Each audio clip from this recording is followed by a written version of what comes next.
Welcome and greetings, career-minded superstars. You are listening to the exclusive Career Coach, your podcast for all things career. And I'm Lisa Edwards, the indispensable career coach for superstars just like you. Now let's dig into this week's topic, shall we?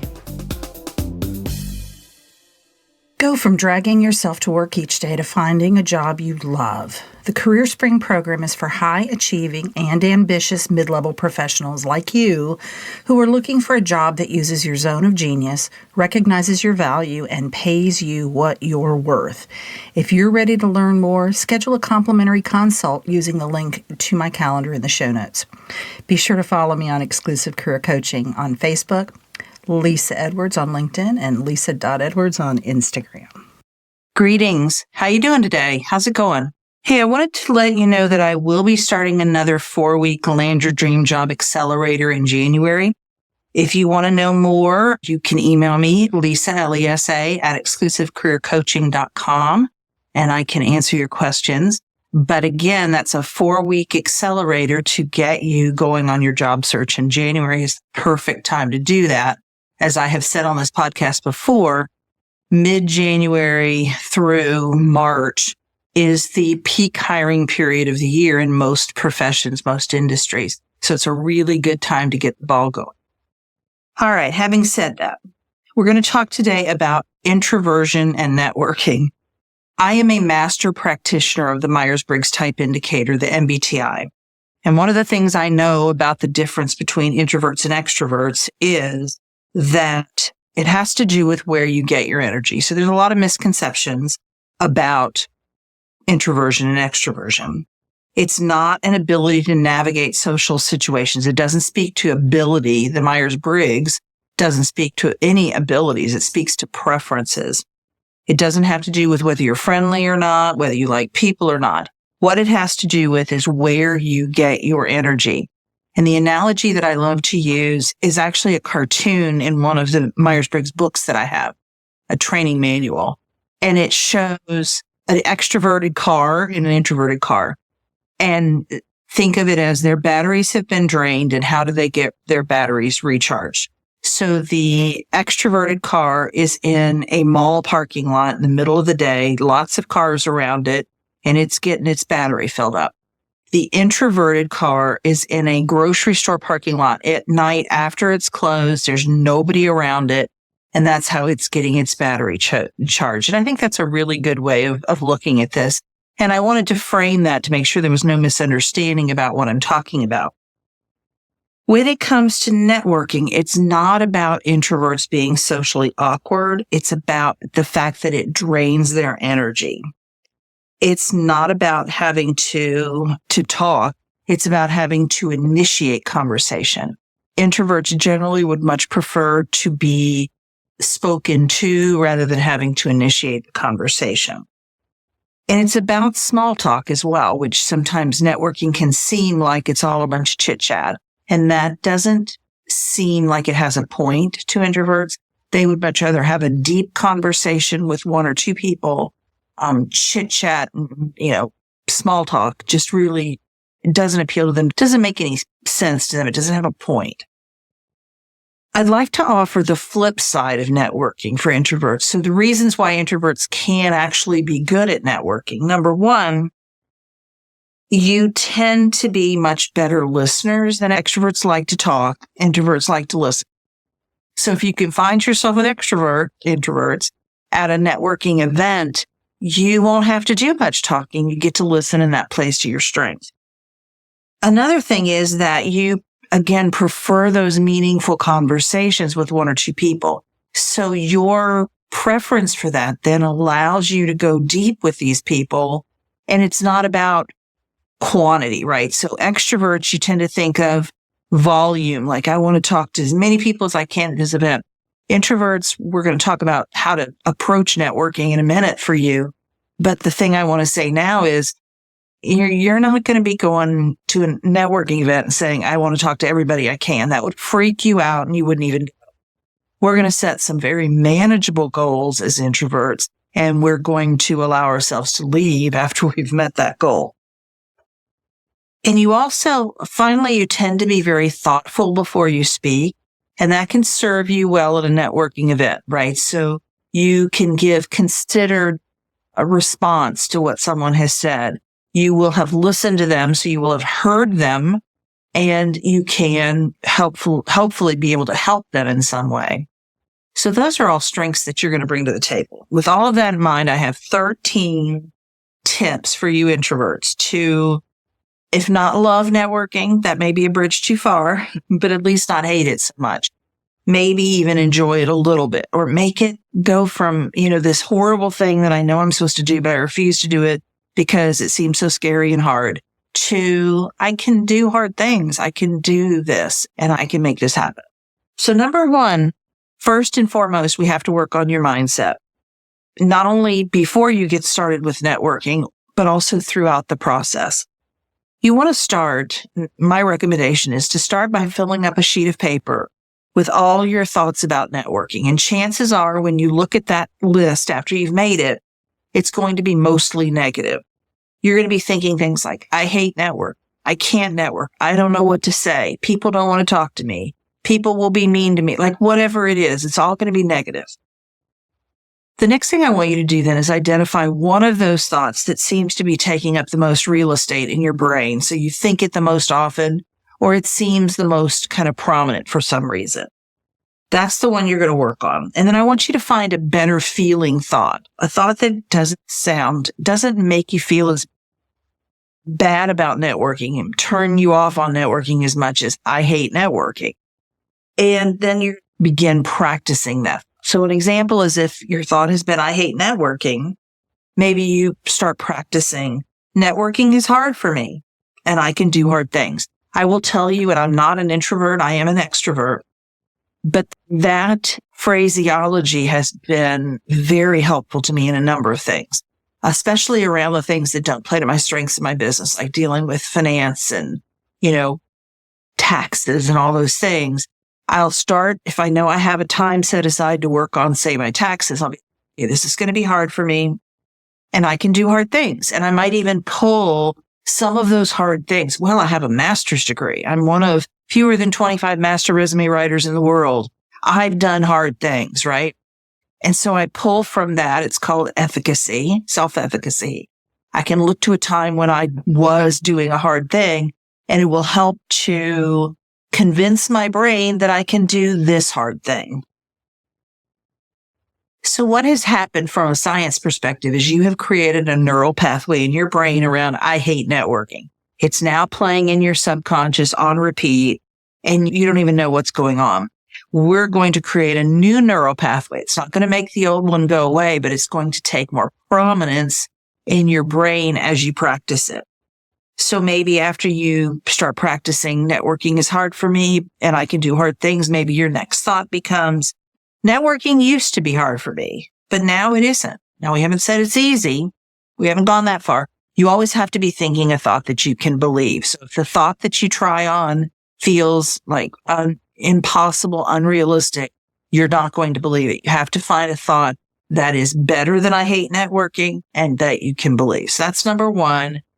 Mindset is super important in this process. Number two, start with low-hanging fruit. So if you're starting to network from ground zero, you've not networked at all or hardly ever, I recommend that you begin by reaching out to people that you already know fairly well, right? So these could be former colleagues, former school classmates, friends. You want to work out, the kinks in your networking skills, right? So get better at it. There's going to be some, and this is not exclusive to introverts. You extroverts are going to have problems and kinks in your networking as well. And then you also want to build your confidence before you start reaching for those bigger networking targets.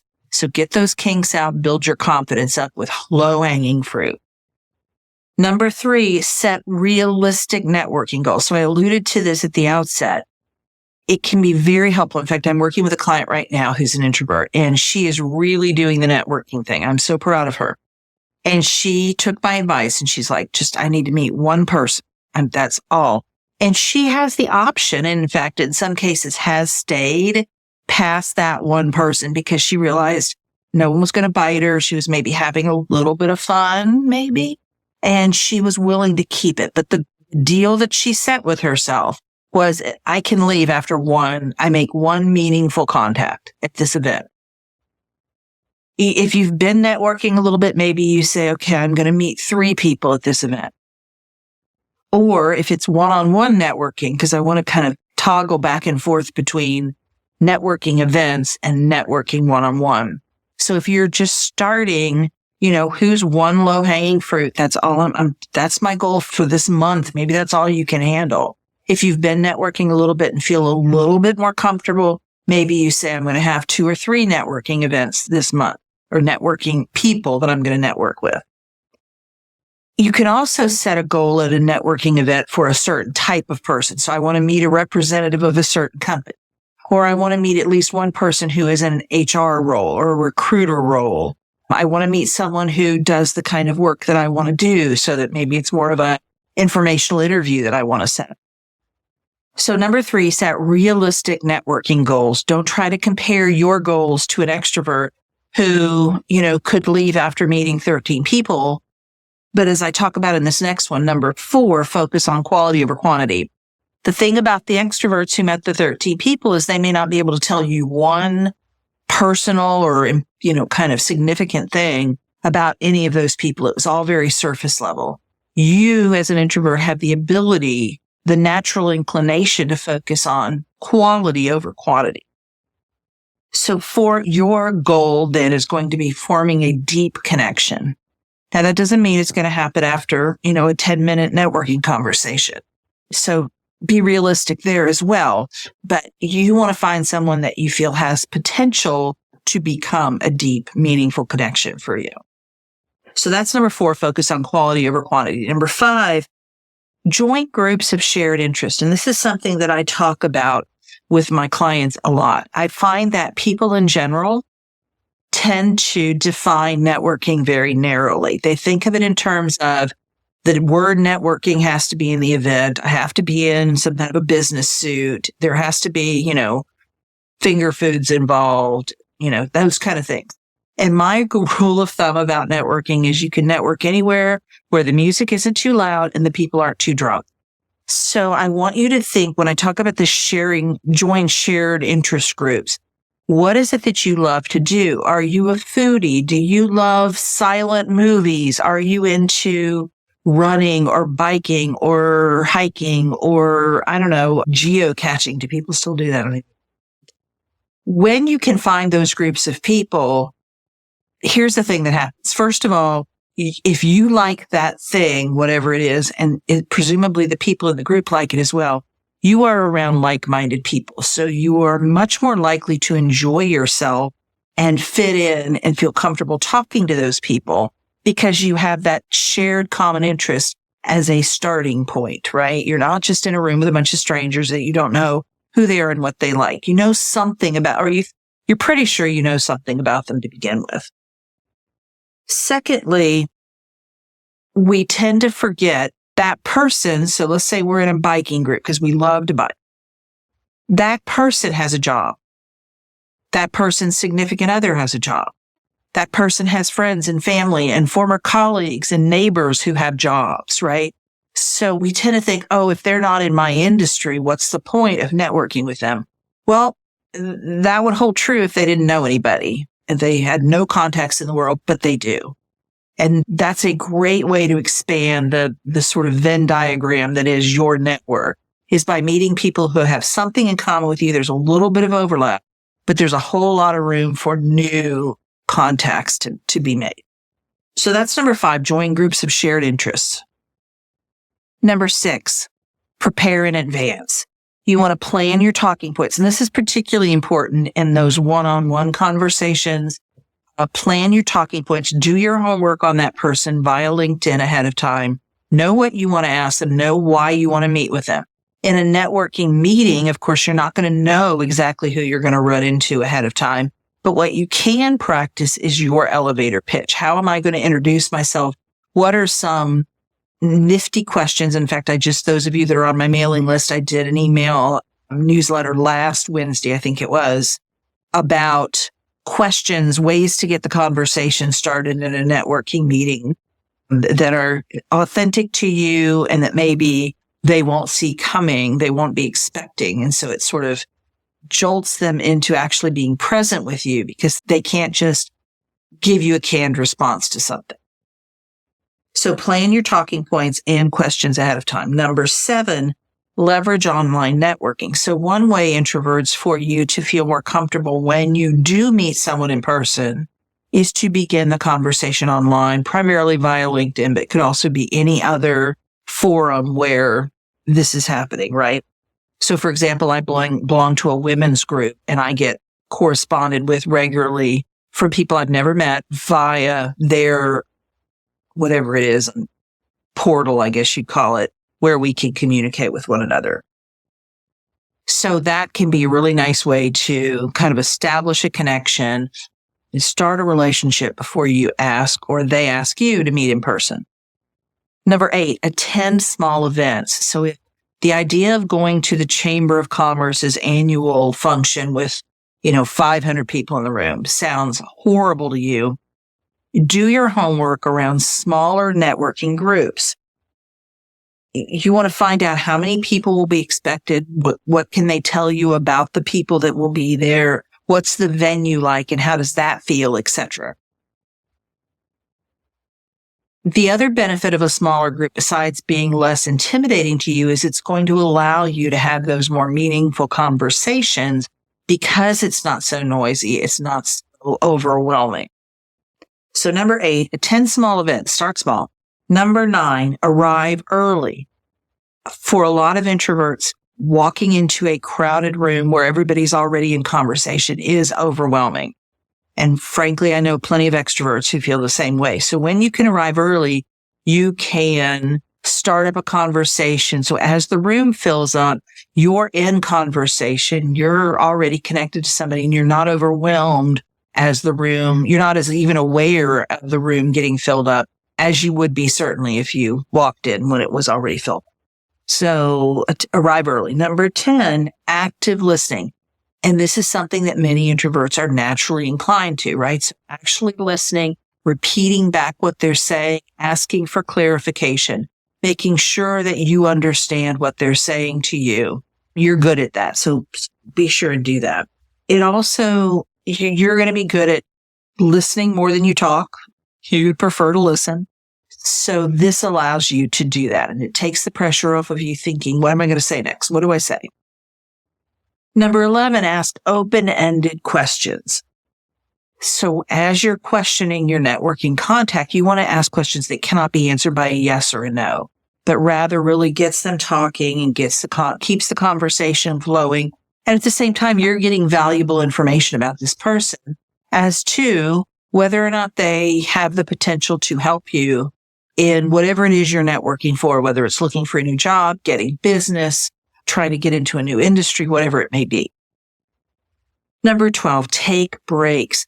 Be aware of when you start to feel overwhelmed. Go into the restroom, step outside. If there's a balcony you can step out on, find a place where no one is, preferably no one. At least in the restroom, you can close yourself off in a stall rather than, there may be other people in the restroom, but at least you're in a little space by yourself. But somewhere you can get away, regroup, take some breaths, and then go back in. Don't get past that point feeling like I have to stay in the room or set this goal and I'm going to finish it and then I get to go home. If it starts to feel like it's too much, that can create a very negative experience and you may not want to do that again. So allow yourself that break time so that you can calm down, bring yourself back to center and then go back in the room. And then finally, follow up and follow through. And this, of course, is important for all networkers. I hope that you extroverts have stayed on the call this long to realize that, hey, most of these things I need to do as well. Some will be easier for you than an introvert and others not. So after a networking event or a meeting, I want you to follow up with the people you met. And that would include whatever you said you would do. Hey, let me reach out to you. I'll connect with you on LinkedIn. You want to definitely, whether you said it or not, you do want to connect with them on LinkedIn. Perhaps you said, hey, I'll email you that information because they need a contact or a vendor or something that you can provide for them. So the follow-up is you following up on whatever the other person said. So if you maybe sort of tentatively talked about meeting in person one-on-one at a networking event, then come back around to that. Hey, would Wednesday or Friday of next week work better for you?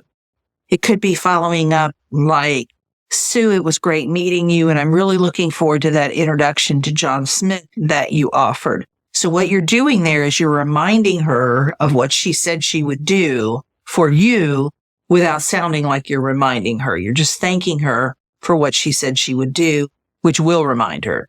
The follow-through part is whatever you said you would do for them. So you're going to make sure that you send them that contact or provide them that article or whatever it is. Now, DIY versus DFY.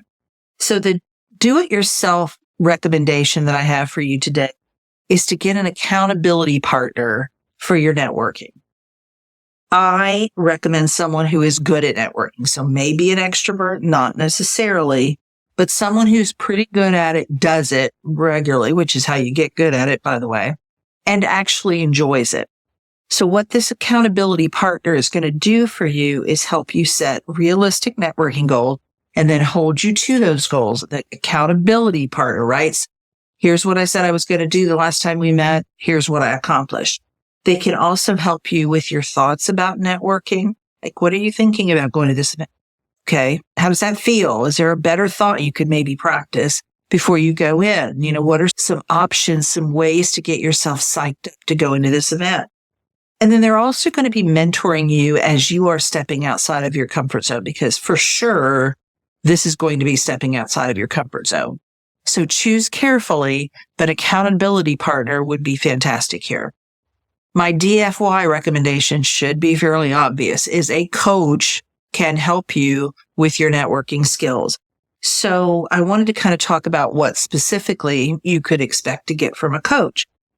So they might help you with how to reach out to people, who you should reach out to, how to begin the communication process, how to set up a networking meeting, what to say during a meeting, how to follow up afterwards, how to work a networking room, which events they may help you strategize on which events to attend, all of those kind of things. And then also mindset shift. So we've talked about that. That was recommendation number one.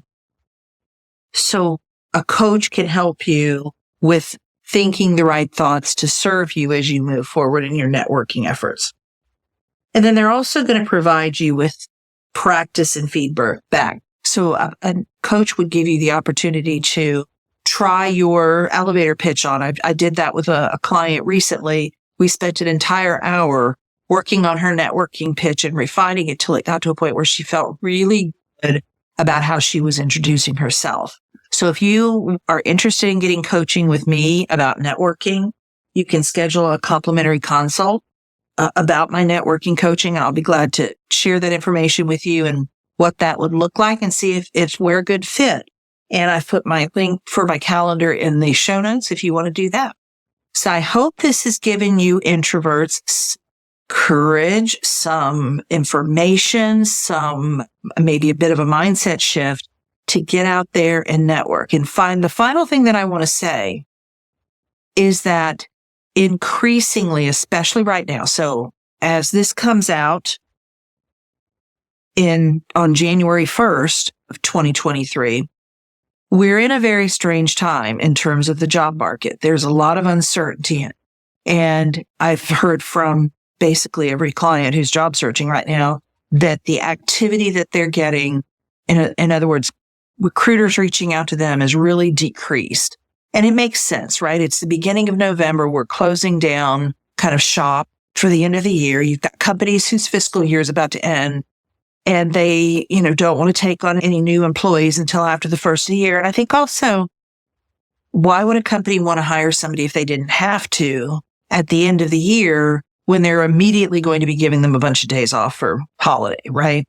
So for all of those reasons, things are really quieting down. But what I find also to be true right now is that it's a good time to network, because people, unless you're in a certain field like retail, you have a little bit more time. Maybe things in your function at work have quieted down and you can make yourself a little bit more available. Maybe your company culture is to get a little bit more relaxed around the holidays.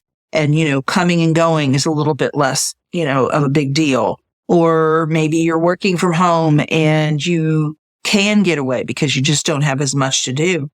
So please, those of you that aren't seeing job activity on the job boards, use this time to network instead, or in addition to, or up your networking game, because it is actually a really good time to network. So I hope this has been helpful, and I'll see you next week. Take care. You've been listening to The Exclusive Career Coach with Lisa Edwards, CEO of Exclusive Career Coaching. It would be great if you would rate, review, and subscribe to this podcast. Also, I want to be your career coach, so be sure to ask questions about your career management challenges and job search situation. Until next time.